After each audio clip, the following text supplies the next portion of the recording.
You know, one thing I always see people credit metal for is its diversity. Not just for its sound, but all the different places, countries, and regions that you can find metal music being played all around the globe. Case in point, just from my own YouTube videos of all the different bands, subgenres, and events that I talk about here, I find myself jumping all over the map in terms of stories. However, if there is one place that I would not expect to have metal music coming from is the main topic for this video, that being the Democratic People's Republic of Korea, otherwise known as North Korea. I'll start off by saying that I'm definitely out of my jurisdiction to comment on really anything that has to do with the political climate of North Korea.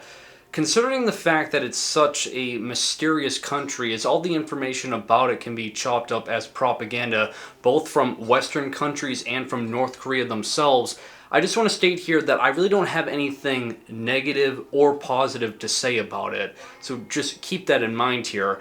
Other than the fact that at the very, very bare basics of it, it's often considered to be some type of totalitarian country, and because of that, information that we know about North Korea is hidden from us, and a lot of information about the outside world from North Korea is hidden from their own citizens. So I just want to state here that North Korea overall is just a very mysterious country. Because of that mystique attached with North Korea, when any information is brought forth to the public about this country, people tend to be all eyes and ears for it. And with that continuous pattern that goes on in the media, say for example now a band or an artist were to come out of this country, as ludicrous and fake as it may come off sounding, you would have to at least hear it or see it to even justify that it's real or not to your own perception. I mean, let's be honest with ourselves. If we hear about something that we can relate to coming from a place that we can't, it intrigues our mind to check it out. I mean, for example, if I were to tell you there are two metal bands out there, one of them is from Brazil, a country that has a really large metal scene, and the other one was from Somalia, you would definitely want to check out the one from Somalia, because when do you ever hear about metal coming from that country? And by the way, before we move on here, my last comment about a metal band from Somalia, apparently this might be a thing, as I looked it up, and apparently there is a Black Death band from Somalia called Death's Head Bangers that released a demo this year, but there's no other information or it's really even confirmed other than they're claiming they're from Somalia. But I just find this to be a really funny coincidence. Lord knows, probably down the road we'll be seeing people making videos about them. Anyways, getting back on track here, the idea of a band using the mystique of a country similar to that of North Korea, that's an extremely uncommon place to find metal bands, that way they can lure people to listen to their music, has been something that's been done a few times actually. I mean, one example that I can give you is of a band that I've done a video on, that being Seeds of Iblis, a black metal band that's supposedly from Baghdad, Iraq. However, they've never been able to actually confirm that to their audience, and they've been called out numerous times for fabricating their information. Case in point, on their releases, all the band photos and their albums, they've fabricated it from other band photos. So the only information that we can go off of that Seeds of Iblis is from Baghdad, Iraq, is that they say that they are, and that's it. Then there's Infertile Surrogacy, a brutal death metal band that claimed to be from the Democratic Republic of the Congo, but was later revealed to be from Spain. And of course, who could forget the infamous event with Ghostbath, who originally claimed to be from Chongqing, China, but it was later revealed that they're from North Dakota. Say what you will about Ghostbath, but it got a lot of people to listen to their music. I'll call myself out here and state that I was one of them. Getting into extreme metal and hearing that supposedly there's a black metal band coming out of China, a country that is really uncommon for having metal music, it'll pique your interest enough. So state here that I was young or extremely naive, but it worked for Ghostbath to get attention. So much so that for black metal standards, success came for them really rapidly, as they immediately got signed to Nuclear Blast. They were consistently touring, all of their records were selling out and consistently getting repressed over and over again. And looking back at it now, I'm just genuinely surprised by all the success Ghostbath got for claiming to be from China, as there are legitimately black metal bands that are from this country. Case in point, there's Zuriach, which, by the way, this is playing in the background. Incredible black metal that if you are a fan of Summoning, you're gonna gush over this, and even then, just the songwriting and musicianship is incredible. And I'll never understand to this day how Ghostbath got all their attention for claiming to be from China when Zuriach is legitimately from China, and I never saw any metal websites hyping this up or giving it any sort of push or buzz. To this day, it's absolutely confused me, but definitely check these guys out as, again, a legit Chinese black metal band. Typically when metal bands claim that they're from an uncommon region or country, that people will often compare them to Ghostbath, that they're essentially doing the same strategy to lure people in to listen to their music. Hence why, when it comes to supposed metal bands from North Korea, that comparison is brought up numerous times. However, as I stated earlier on in this video, when it comes to information or really any influence coming and going out of North Korea, that's airtight locked.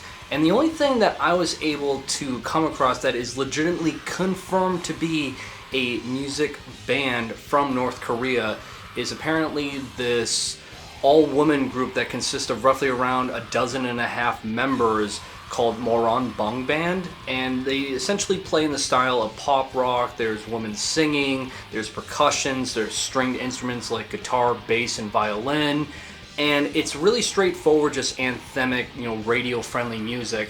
And other than that, that's the only legit music that's been released or put out by the country of North Korea. As for the extreme metal bands that are supposedly from North Korea, I'm primarily going to be focusing on the ones that advertise themselves to be from this country, and not the ones that jokingly suggest that they are from North Korea. Case in point, there's a band called Meth Czar, which is like a really sludgy, crusty grindcore band that on their Bandcamp, they'll tag the word North Korea to imply they're from that country, when in actuality they're really from Olympia, Washington. The other band that jokingly claims to be from North Korea is something I only discovered a few hours ago before recording this video, that being this, a very abrasive, crusty, raw noise rock band that when I put their band name into Google Translate, it translates to pretending to be from North Korea for influence. Brilliant troll band right here. From my knowledge, the first ever extreme metal band to be from supposedly North Korea is a band I've talked about before here on my channel, and that would be Red War, a brutal death metal band that released a demo back in 2010. As the album artwork suggests, it's brutal death metal for 10.5 minutes straight, with ultra low guttural vocals, chunky, beefy guitar riffs with a lot of that slam brutal death metal attributes to them, pummeling blast beats. It's very raw and primitive. It has all the components that one would identify with brutal death metal. However, when you start reading through the comments, you'll notice really quickly that people point out that this sounds like a Canadian brutal death metal band, Amniora Hexus, with their demo Under a Surgeon's Knife. Which it turns out to be quite true. If you listen to the opening track on the demo for Red War, War with USA, and you compare it to the song on the Amniora Hexus demo, that being Brutalizing the Deceased, they play out the exact same way. Same goes for the Red War song Stop Imperialism. It plays out the exact same as Amniora Hexus's Headless Bodies Hung by the Feet. And the closing track for the demo on Red War, Painful Hate Until Death, plays out the exact same as Amniora Hexus's Gutless. Simply put, the 2010 demo by Red War is Amniora Hexus's Under a Surgeon's Knife. It's just the tracks have been rearranged and renamed. Which, it's safe to say that the idea that Red War is from North Korea has been debunked. This now leads to the second band that claims to be from North Korea, that being a gore grind band called T-Girl. They have one single release. It's an EP titled 58-Inch Impalement, and I'm only showing you their band logo considering the fact that even though the album artwork is extremely lo-fi as it gets. I mean, it's literally done on like Microsoft Paint or something very similar to it of an application. It's just for the sake of the longevity, considering how odd YouTube standards are with their community guidelines. I'm just going to show you their band logo, but by all means look it up on their Bandcamp. But as I stated, it's gore grind done in the most primitive, lo-fi, lowbrow ways possible, that even for gore grind standards, this is extremely low budget. The attempt of any sort of professionalism is completely devoid here, as it's the kind of gore grind that makes Last Days of Humanity seem like they belong in an orchestra type of stuff. Like, I can't emphasize it enough. And that when you listen to this, if you have the time for it, you know, it makes it really obvious that it's, you know, like a shit post, it's a joke.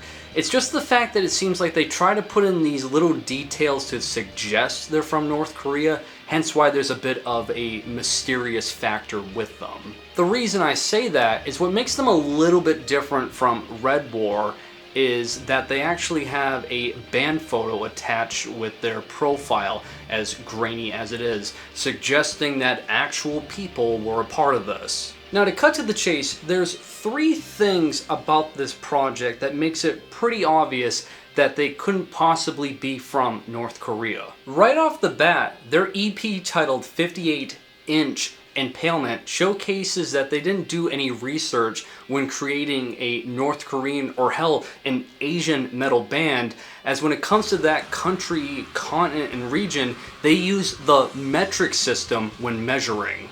Then there's the band photo. As grainy as it is, there's 2 things to point out here.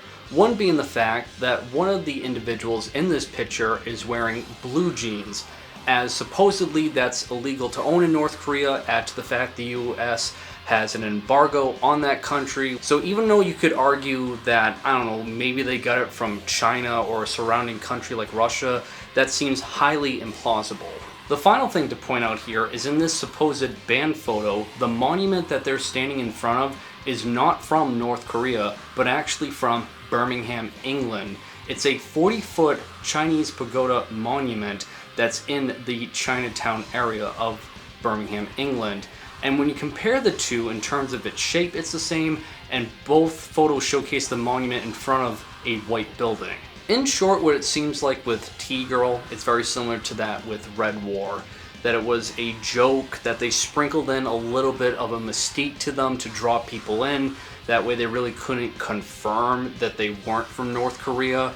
But with a little bit of investigating and questioning, you can debunk it. This now leads to the most recent extreme metal band that's supposedly from North Korea, that being Kowloon. A little over a week ago, on October 10th, they would release a demo on their Bandcamp claiming that they're from Rasan, North Korea, a small little city in the northeastern part of North Korea that borders both China and Russia. It also states that it took them 6 weeks to record this demo in the Sunbong district, and that all the instruments were state-owned, and that they were following regulation and protocol as to when they could record and what they could use to record. The final sentences on their Bandcamp state that their main objective is to get this music recorded and released to the public to hear it. And they also state that supposedly the members of this band are participants in national cultural projects. As for the music on this demo, it contains 3 tracks, and all the tracks are roughly around 3 to 3.5 minutes long. And to be brutally honest with you guys, this was really enjoyable to listen to, regardless of not if they're actually from North Korea or some other distant country from it. The musicianship, as straightforward as it is performed really tight. The execution and overall power is there. It's very energetic. It's like really punk flavored black metal, I would say, that has all the components you would want. It's produced really well, the vocals are really powerful and have that wretched scream to it. The percussions on here have a lot of kick to it, the guitar riffs. again, are performed really well. Just everything you would want in a black metal demo, it's presented here. That, to be honest with you guys, if someone were to showcase this to me and tell me they're actually from Sweden, I'd still be interested enough to listen to this and hell, even buy a record from them. The only other bit of information that I can tell you about Kowloon is that supposedly this is the band photo that people associate with them. It's just whether or not this is legit, as this group's only been active for 8 days since they started their Bandcamp. So time will tell whether or not if this is to legit, or if someone's fabricating other band photos or photos of other people to be used for this group. As it stands right now, Kowloon has gained a little bit of recognition among black metal fans anyway. Again, it's supposedly an extreme metal band from North Korea that even Metal Injection a few days ago made an article about them, which really shocked me. Overall, when it comes to Kowloon and all of the attention they've gotten so far, as I stated, I think the music is solid, and I definitely like to hear more from it if they continue on with this approach. That being said, myself along with many other people are very skeptical. I mean, you know, after everything I've talked to you guys about of examples that are banned supposedly from these, you know, uncommon regions that tend to be either fake or never been confirmed, you know, a lot of people like myself are highly skeptical that we might see another Ghost Bats situation pop up. Regardless, though, you know, time will tell as to what's going to go on here. I mean, this might just be their one release and they fade away into obscurity and nothing's ever confirmed, or by some small miracle, they might actually be a legit North Korean band.